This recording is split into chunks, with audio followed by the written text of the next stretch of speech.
हरे कृष्णा। सभी भक्तों का हार्दिक स्वागत है।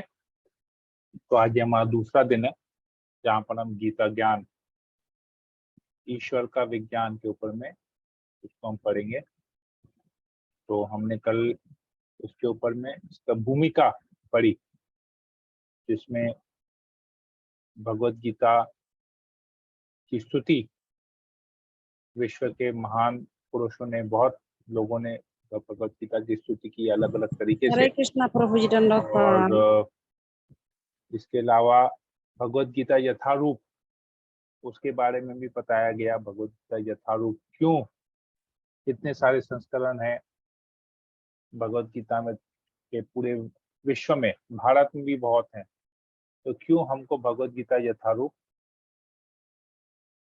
पढ़ना चाहिए। प्रभुपाद जी ने इसको लिखा है।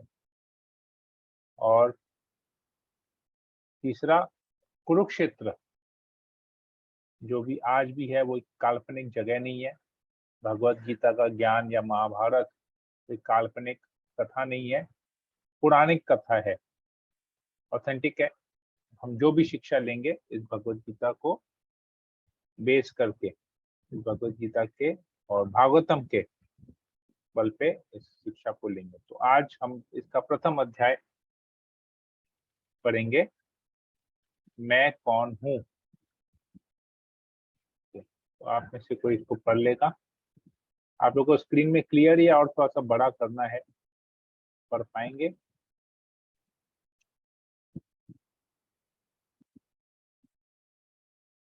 अभी शायद क्लियर होगा। तो कोई पढ़ना चाहेगा इसको?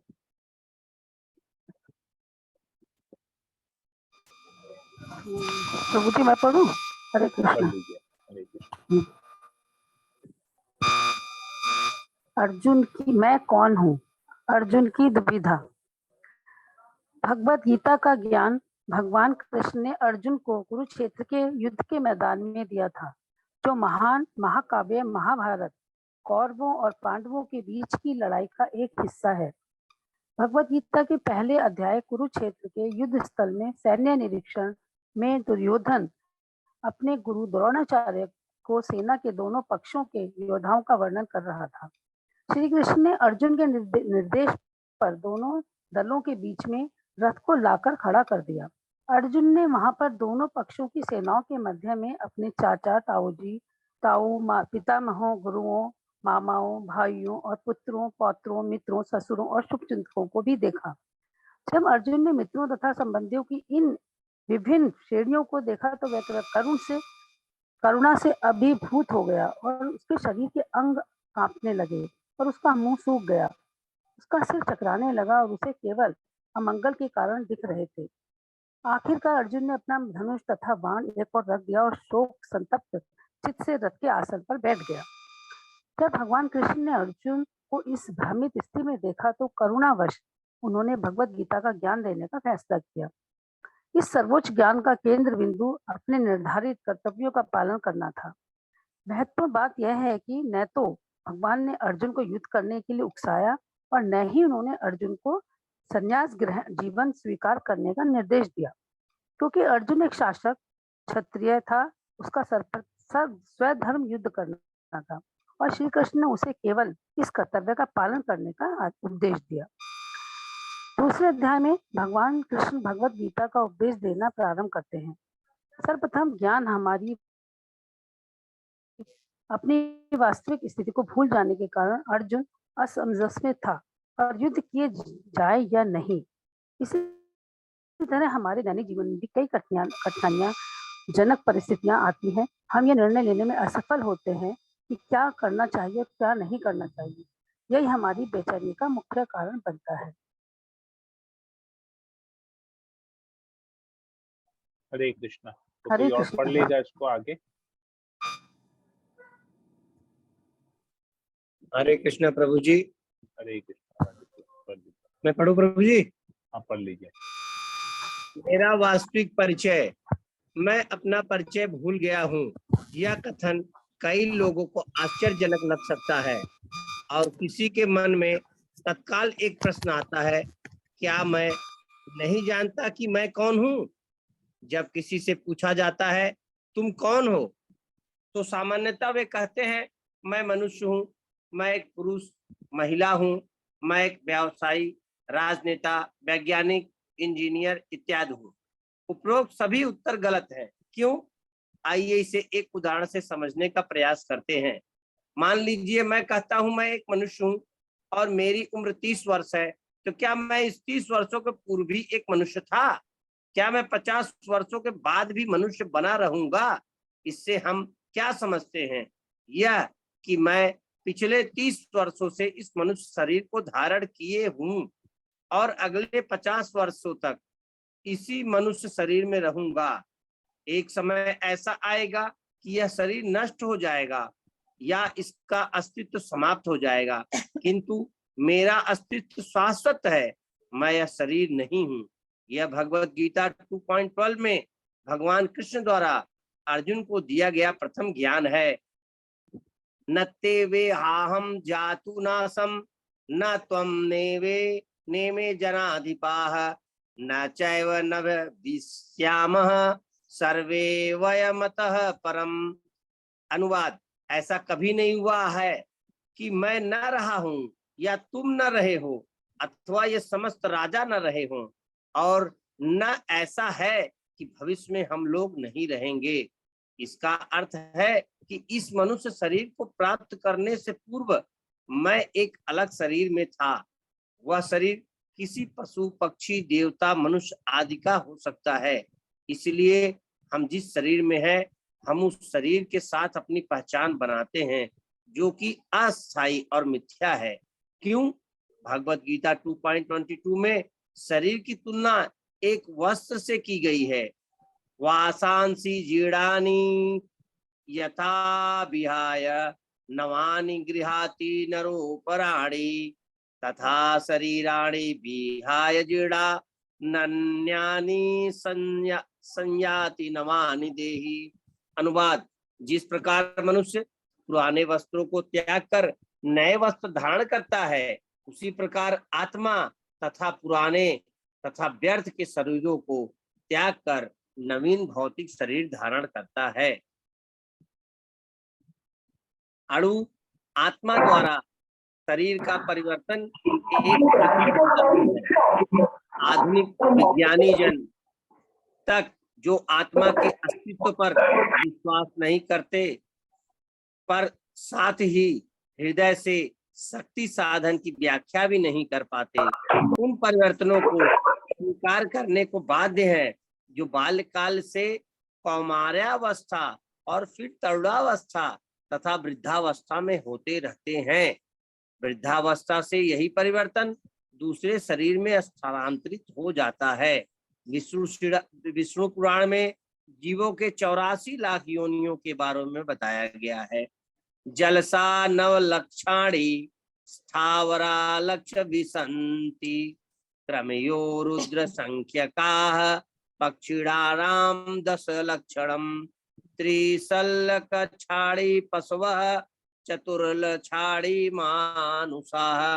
अनुवाद, जल में रहने वाली योनियां 9 लाख है, स्थावरों, वृक्षों तथा पौधों की संख्या 20 लाख है, कीड़ों तथा सरीसृपों की योनियां 11 लाख है और पक्षियों की 10 लाख, चौपायों की योनियां 30 लाख तथा मनुष्यों की 4 लाख है। इनमें से कुछ योनियां एक गृह में हो सकती हैं तो दूसरे में नहीं, किंतु हर हालत में ब्रह्मांड के सारे गृहों में जीव विद्यमान होते हैं। इस देहांतरण की प्रक्रिया को भगवत गीता 2.13 में समझाया गया है। देहिनो स्थित्या देहे कौमार्य यौवन जरा तथा देहांतर प्राप्ति धीरस्तस्त्र न मुहाति। जिस प्रकार शरीरधारी आत्मा इस वर्तमान शरीर में बाल्यावस्था से तरुणावस्था में और फिर वृद्धावस्था में निरंतर अग्रसर होता रहता है, उसी प्रकार मृत्यु होने पर आत्मा दूसरे शरीर में चला जाता है। धीर व्यक्ति ऐसे परिवर्तन से मोह को प्राप्त नहीं होता।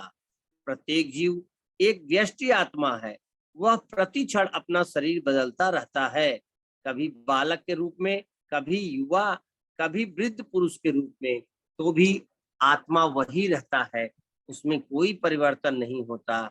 यह व्यष्टि आत्मा मृत्यु होने पर अंततोगत्वा एक शरीर बदलकर दूसरे शरीर में देहांतरण कर जाता है, और चूंकि गले जन्म में इसका शरीर मिलना अवश्यंभावी है, चाहे वह शरीर आध्यात्मिक हो या भौतिक, अतः शोक करने का कोई कारण नहीं है। ऐसे शरीर परिवर्तन से जीवन के किए कर्म के अनुसार नाना प्रकार के सुखोपभोग या कष्टों का लेखा हो जाता है। जब किसी की मृत्यु होती है तो हम कहते हैं वह चला गया, परंतु शरीर तो वही है, तो कौन चला गया? आत्मा चली गई। इसीलिए मेरी असली पहचान यह है कि मैं सनातन आत्मा हूँ, न कि यह शरीर। हरे कृष्णा। हरे कृष्णा। बहुत बहुत धन्यवाद राजू को, आप जिस तरीके से पढ़ रहे थे बहुत आनंद आया, आपका एक भाव था उसको पढ़ने में। ओके, बहुत सुंदर। ठीक है, हम लोग आगे और उसको पढ़ते हैं।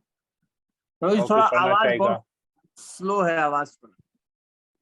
और कोई पढ़ना चाहेगा? हरे कृष्ण प्रभु, दंडवत प्रणाम।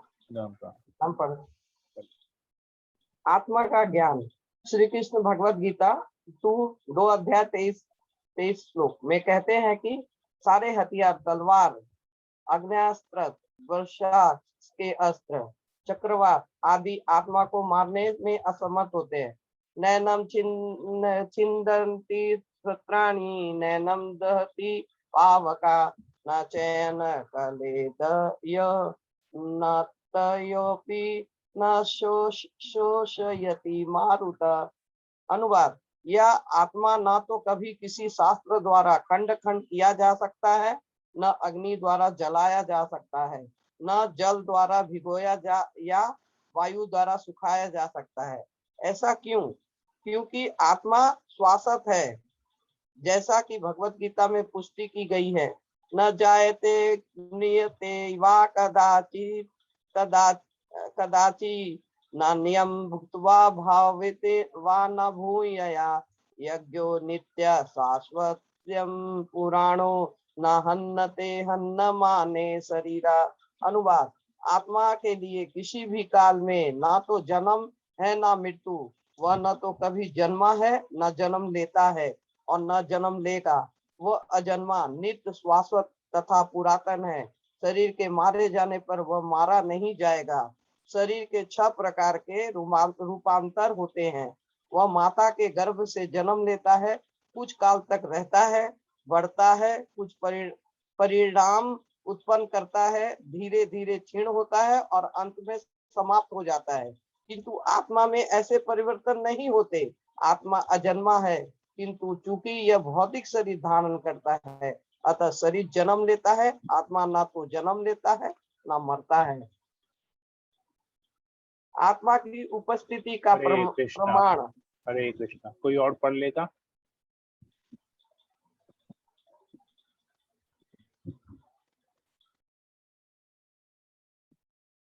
हरे कृष्णा। हरे कृष्ण प्रभु जी, हम पढ़ें। पढ़ लीजिए।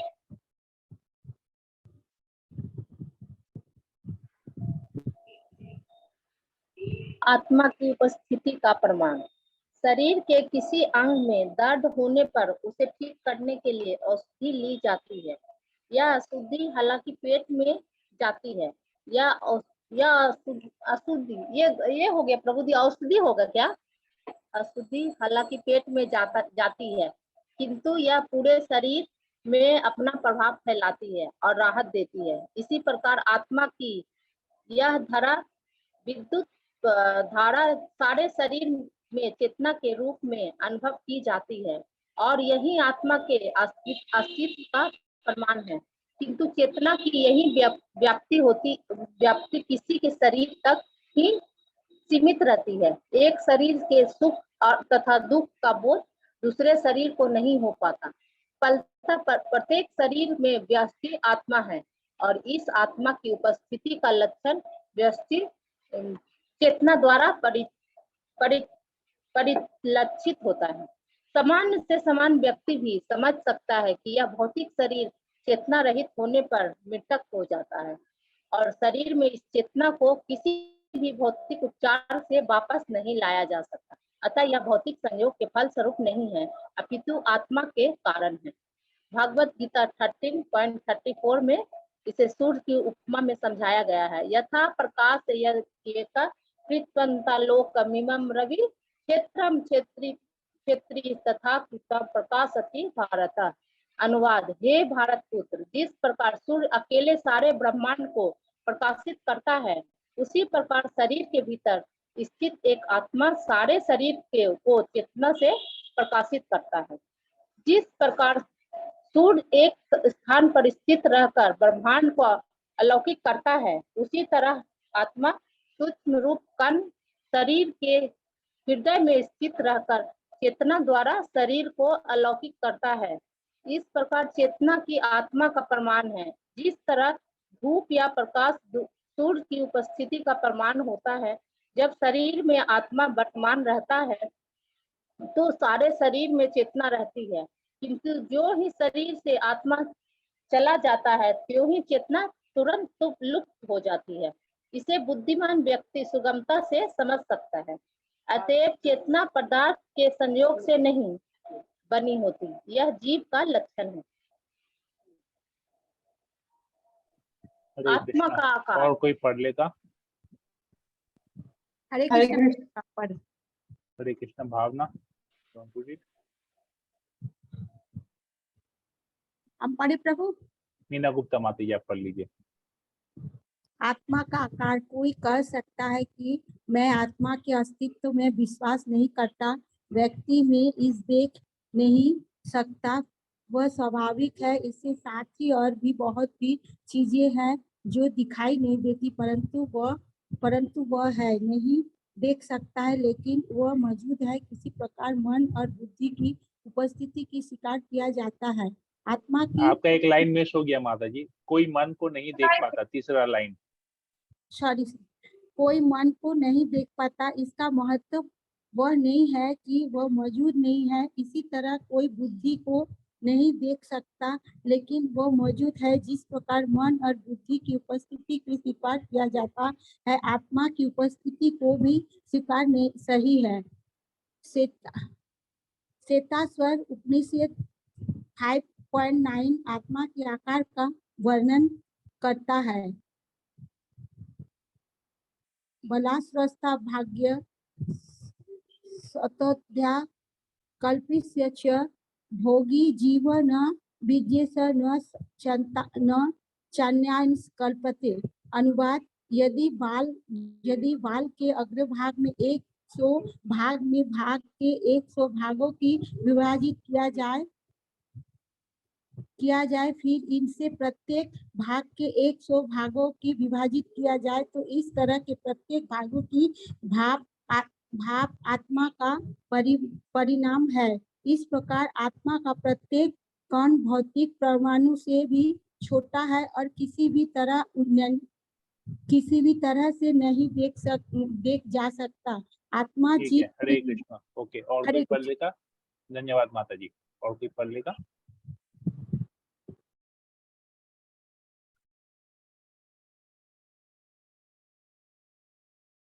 हरे कृष्णा प्रभु जी। हरे कृष्णा। आत्मा जीव के हृदय में स्थित है। यह अणु आत्मा प्रत्येक जीव के हृदय में स्थित है और चूंकि भौतिक विज्ञानी इस अणु आत्मा को माप सकने में असमर्थ है, उसे उनमें से कुछ यह अनुभव करते हैं कि आत्मा है कि नहीं। मुंडक उपनिषद 3.1.9 में बताया गया है, एषाणुआत्मा चेतसा वेदितव्यो यस्मिन् प्राण पच्यधासन विशेष प्राणे शित्वे शितं सर्वमोतं प्रजानम यस्मिन् विशुद्धि विभवत्येषात्मा। अनुवाद, आत्मा आकार में अणु तुल्य है जिसे पूर्ण बुद्धि के द्वारा जाना जा सकता है। यह अणु आत्मा 5 प्रकार के प्राणों में तैर रहा है। प्राण, अपान, व्यान, समान तथा उदान। यह हृदय के भीतर स्थित है और देहधारी जीव के पूरे शरीर में अपने प्रभाव का विस्तार करता है। जब आत्मा को 5 वायुओं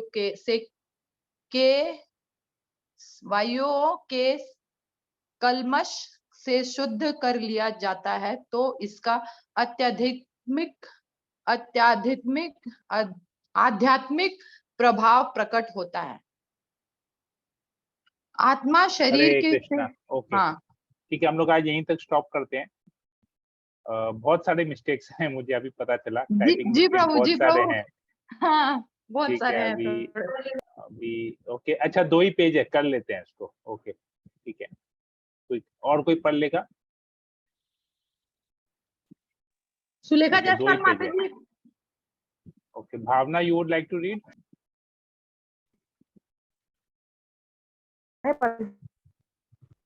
सुलेखा जायसवाल माता जी, भावना बाहर गई हुई है प्रभु। कर लीजिए। आत्मा शरीर से भिन्न है। मृत शरीर और जीवित शरीर की तुलना से आत्मा और शरीर के बीच के अंतर का समझा जा सकता है। मृत शरीर स्वयं से देख, बोल, सुन या हिल नहीं सकता क्योंकि उसमें चेतना का अभाव है। दूसरी ओर एक जीवित शरीर आत्मा के उपस्थित के कारण सचेत है। अंत शरीर केवल मृत पदार्थ है। उदाहरणतः कुर्सी एक भौतिक वस्तु है और मृत पदार्थ है। वह स्वयं हिल डुल नहीं सकता। अगर उसे कोई उस पर कूदता है तो उसे दर्द नहीं होता। यह किसी व्यक्ति को उस पर बैठने से रोकने के बारे में सोच भी नहीं सकता, किंतु एक सचेत व्यक्ति कुर्सी को हिला सकता है, उस पर बैठने के बारे में सोच सकता है और वास्तव में उस पर बैठ भी सकता है। मूल रूप से एक मृत पदार्थ में 3 चीजों का अभाव होता है: भावना, इच्छा और सोच। यही बात मृत शरीर पर भी लागू होती है। अंत यह भावना, इच्छा और सोच की क्षमता शरीर की आत्मा से उपस्थित के कारण है। हरे कृष्ण। पढ़े प्रभु जी और पढ़ लीजिए। आत्मा का तथ्य। आत्मा सच्चिदानंद है। संत का अर्थ है शाश्वत। यह शरीर शाश्वत नहीं है, यह नष्ट हो जाएगा, इसलिए यह सत्य नहीं है। इस वर्तमान स्थिति में हम नहीं जानते कि वास्तव में शाश्वत क्या है, क्योंकि हमारा शरीर शाश्वत नहीं है। किसी भी भौतिक पदार्थ के विनाश होना निश्चित है, इसलिए हमारा पहला कर्तव्य है शाश्वत को समझना। चित्त का अर्थ है ज्ञान। वर्तमान समय में हम सब अज्ञान में है। हम नहीं जानते कि अगला ही क्षण क्या होगा, मैं जीवित रहूंगा या मेरी मृत्यु हो जाएगी। इसलिए शरीर भी चित्त नहीं है, यह अज्ञान से भरा है। आनंद का अर्थ है आनंदमय। यह शरीर आनंदमय नहीं हो सकता, इसलिए वृद्ध अवस्था रोग और मृत्यु के अधीन है। यद्यपि हम एक शाश्वत आत्मा है, हम मृत्यु से डरते हैं क्योंकि हम अपने वास्तविक परिचय को भूल गए हैं। हम स्वयं को यह शरीर मानते हैं। हम स्वयं को एक पुरुष, एक अभिनेता, एक डॉक्टर, एक पति, एक पत्नी। प्रभु जी और ऊपर करिए। प्रभु जी ऊपर करिए। एक पत्नी, एक छत्र इत्यादि के रूप में पहचानते हैं। जब आत्मा इस तरह सोचने लगती है तो असली समस्या शुरू होती है। हम उन सभी से जुड़ जाते हैं तो हमारे शरीर का संबंधित है, जैसे कि मेरे पिता, मेरी पत्नी, मेरे बच्चे, मेरा घर इत्यादि। इसलिए जीवन कि इस भौतिक स्थिति में सच्चिदानंद का कोई प्रश्न ही नहीं है। यदि कोई आध्यात्मिक जीवन को समझता है और उसका अभ्यास करता है तो वह सच्चिदानंद हो सकता है। हरे कृष्ण। सच्चिदानंद नहीं है, सच्चिदानंद है। हाँ सॉरी हाँ। और कोई पढ़ लेगा? लास्ट पैराग्राफ है। हम पढ़ ले प्रभु, हाँ, पढ़े प्रभु। हरे कृष्णा प्रभु जी, हम पढ़े। पढ़ लीजिए।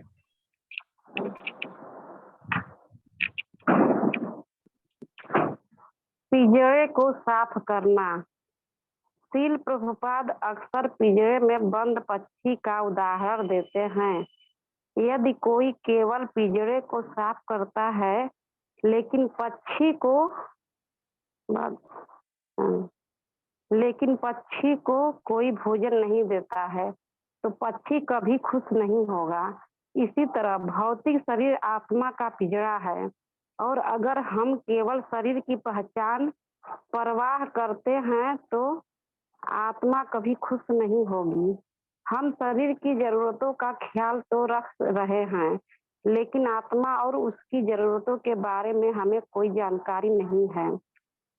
आत्मा ही वास्तविक पदार्थ है और शरीर के केवल एक आवरण है। तो आध्यात्मिक ज्ञान की शुरुआत यह समझना है कि आत्मा और शरीर और मन के भीतर कैद है। शारीरिक सुख और मानसिक संतुष्टि कभी भी आत्मा को वास्तविक सुख नहीं देगी। जीवन में वास्तविक आवश्यकता आत्मा की सुख सुविधाओं की पूर्ति करना है और आत्मा को भौतिक समायोजन द्वारा सुविधाएं नहीं दी जा सकती क्योंकि आत्मा का अपना एक अस्तित्व है। आत्मा को आध्यात्मिक भोजन दिया जाना चाहिए और वह आध्यात्मिक भोजन है श्री कृष्ण भावनामृत। एक बार हरे कृष्णा प्रभु जी, दंडवत प्रणाम। हरे कृष्णा। सभी भक्तों का बहुत बहुत धन्यवाद पढ़ने के लिए। अभी इसमें मैं कुछ कमेंट्स लूंगा, आप लोग या कोई प्रश्न किसी को या कुछ कमेंट है तो आप लोग बोल सकते हैं। हरे कृष्णा। ओके, भावना ज्वाइन नहीं की, मैं एक्चुअली दिखा नहीं चैट में, स्क्रीन शेयरिंग किया तो मुझे पता नहीं था कौन कौन लोग ज्वाइन। बाहर गई हुई है, लिखी थी तो सुबह। ओके ठीक है, तो पता नहीं है, मैं देखा नहीं, मैं इसको पढ़ने में था, बिजी था स्क्रीन शेयरिंग में। ओके, कोई प्रश्न किसी को या कोई कमेंट किसी को समझ में आया कि सब ऊपर से चले गया क्योंकि चर्चा नहीं की है? हरे कृष्ण प्रभु। हरे कृष्ण। प्रभु आपने बहुत इजी लैंग्वेज में एक्सप्लेन किया है। जो भी आप लेक्चर्स में जैसे इजी वर्ड्स यूज करके समझाते हो, the book language is very easy also. और कुछ तो आपका पहले का सब समझाया हुआ है तो थोड़ा अभी तक तो अच्छे से क्लियर है। ओके, ठीक है, very good, thank you. Okay, और किसी को कुछ बोलना है?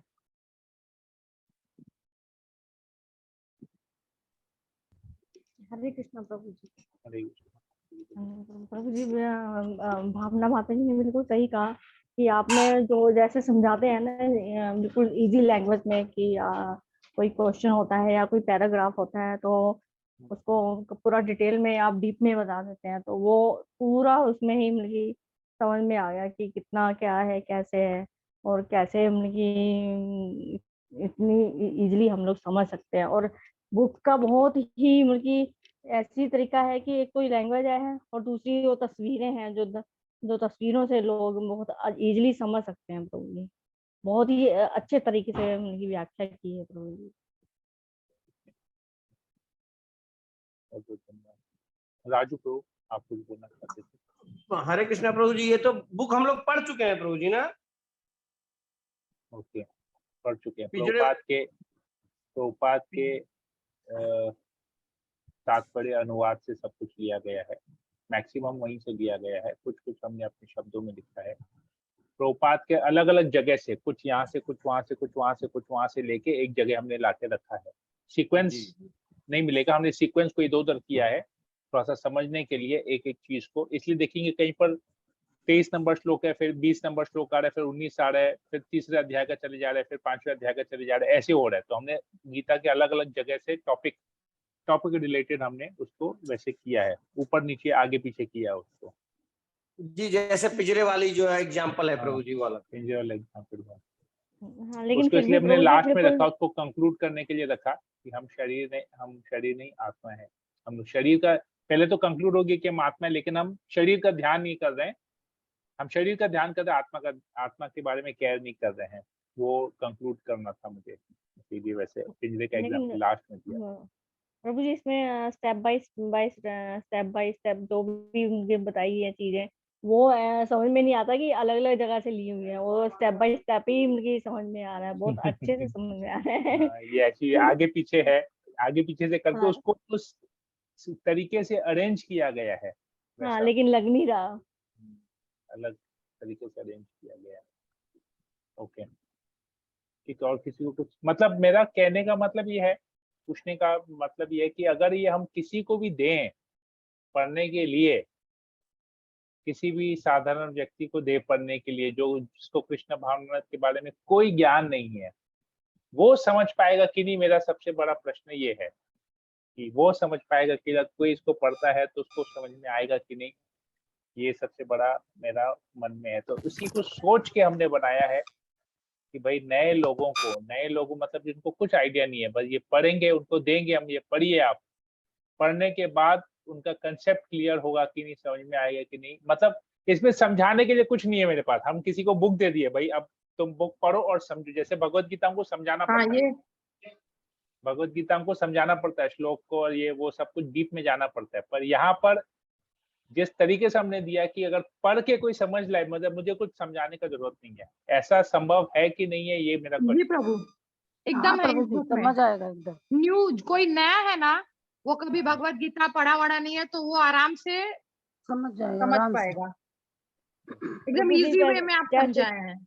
जैसे नर्सरी से बच्चों को पढ़ाया जाता है ना, और नर्सरी से KG1 KG2 फर्स्ट क्लास पे सेकंड थर्ड, तो ऐसी ही स्टेप बाय स्टेप चीजें आई हैं, तो वो एक बच्चा भी बहुत इजीली समझ जाएगा प्रभु जी। फिर ऐसा तो बड़े तो फिर क्यों नहीं समझेंगे। प्रभु, I'll add something. यस प्रभु, ये बुक पढ़ने के बाद मतलब आपने इतना इजी वर्ड्स में स्टेप बाय स्टेप एक्सप्लेनेशन किया है। आई एम वेरी श्योर जो ये बुक ध्यान से पढ़ेगा, he will surely be motivated to read more and more books. ठीक है। जैसे अभी हमने आधे Because घंटे I में think पूरे उसके चैप्टर को अंदर कंप्लीट कर और लिया। questions 25 मिनट्स लगा हमको पूरे चैप्टर Yes, को प्रभु। रीडिंग करने में। आई थिंक 25 मिनट्स में पढ़ने के बाद किसी के मन में कोई प्रश्न नहीं रहेगा, मेरा ये है। आई थिंक ऐसा होना चाहिए। ये 25 मिनट अगर कोई इसको पढ़ लेगा, एक ही फ्लो में अगर कोई इसको पढ़ लेगा, तो मुझे नहीं लगता किसी के मन में कोई प्रश्न होगा।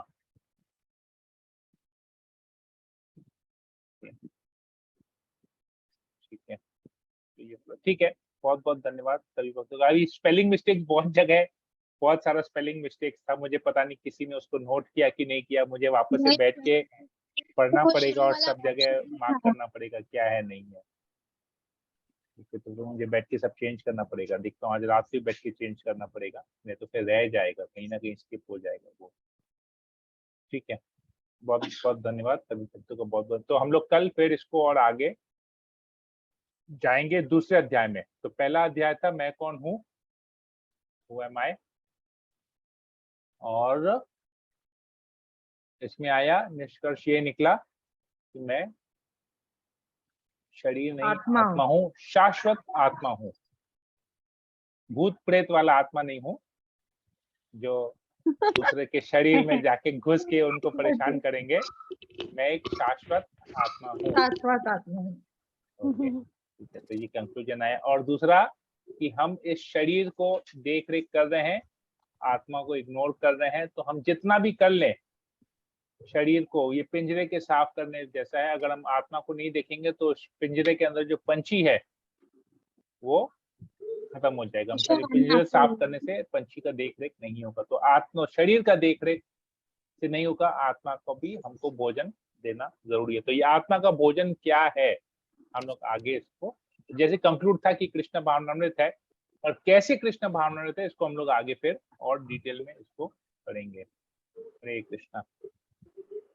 ठीक है, तो मैं सेशन को यहीं पर एंड करूं। हरि बोल प्रभु। हरे वो कृष्णा। जो हरे कृष्ण प्रभु जी।